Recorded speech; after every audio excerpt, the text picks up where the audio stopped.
नमस्कार, बहुत स्वागत है आपका धनु राशि साप्ताहिक राशिफल। जून के महीने का तीसरा सप्ताह आपकी लाइफ को पूरी तरह से बदल देगा। तो 17 जून से 23 जून तक का वक्त कैसा रहेगा? देखिए, 17-18 जून को चंद्रमा कुंभ राशि में यानी आपके तीसरे घर में रहेंगे और तीसरे घर में पहले से राहु विराजमान है। तो तीसरे घर में चंद्रमा का आना अच्छा है, राहु के साथ है। तो यहाँ पर प्रॉब्लम का समाधान निकालने में मदद मिलेगी। अगर कोई काम अटक रहा था, आप नहीं कर पा रहे थे, तो आप तरीका बदल कर काम करेंगे, वो कार्य आपका बन जाएगा। तीसरे घर के चंद्रमा भी अच्छे होते हैं, तीसरे घर के राहु भी सुफल देते हैं। तो दोनों का कॉम्बिनेशन जो ग्रहण दोष है वो भी तीसरे घर में हिम्मत दिखाने या रिस्क लेने के लिए बढ़िया होता है। अब यहाँ पर देखिए, ग्रहण दोष है, थोड़ी प्रॉब्लम तो होगी क्योंकि मंगल का भी प्रभाव है, 12वें घर के स्वामी है। अब यहाँ पर स्वास्थ्य पर थोड़ा सा नकारात्मक प्रभाव है, अंगारक दोष है, 12वें घर के स्वामी है, छोटी छोटी चोट चपेट लग सकती है, इसका ध्यान रखिएगा, अपना ख्याल रखें। पंचमी से होकर राजयोग बना रहे हैं, लक्ष्मी स्थान में बैठे हैं, लक्ष्मी स्थान के स्वामी हैं, पैसा आएगा। अब देखिए, गुरु की दृष्टि है, खुद केंद्र भाव में बैठे हैं, आपके लिए अनुकूल है। आप कोशिश करें, जल्दबाजी में कोई भी काम मत कीजिएगा, नहीं तो फिर हानि होगा। हाँ, भाई बहन के साथ, दोस्तों के साथ या आपके साथ जो भी काम करते हैं उनके साथ किसी भी तरह का झगड़े ना हो जाए, इसका ध्यान रखिएगा। तो पॉजिटिव सोच रखें, बेवजह की उलझनों से बचें। 18 की शाम और 19-20 की आधी रात तक चंद्रमा आपके चौथे घर में रहेंगे। अब चौथे घर में शनिदेव पहले से विराजमान है, तो चंद्रमा का चौथे घर में आना मिला जुला हुआ माना जाता है और अष्टम भाव के स्वामी है, चौथे घर में आ रहे हैं।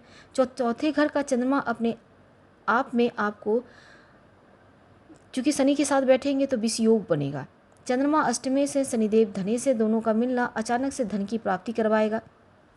अब एक और चीज़ है कि कोई प्रॉपर्टी संबंधी विवाद था, आप उसको बेचना चाहते हैं, सुलझाना चाहते हैं, उसके लिए अच्छा है। गुरु से भी केंद्र में है, गजकेसरी योग बना हुआ है, मंगल की दृष्टि भी है।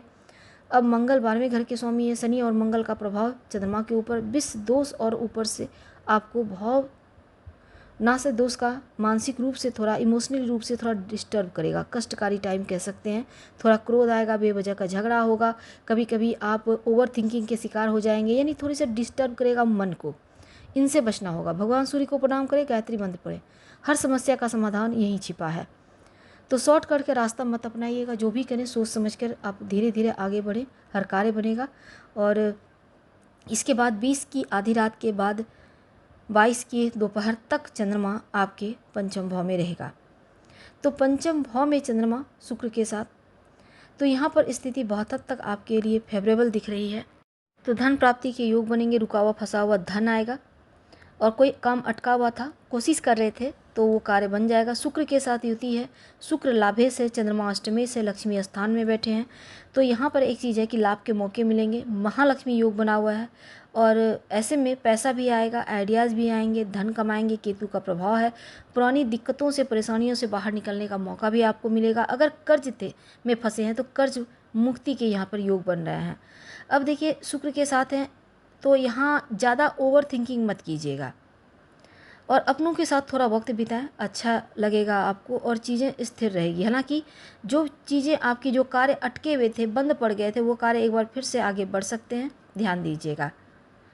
जीवन साथी के साथ तालमेल बना रहेगा, थोड़ी बहुत प्रॉब्लम है उसको आप समय रहते सॉल्व कर लें तो अनुकूल रहेगा।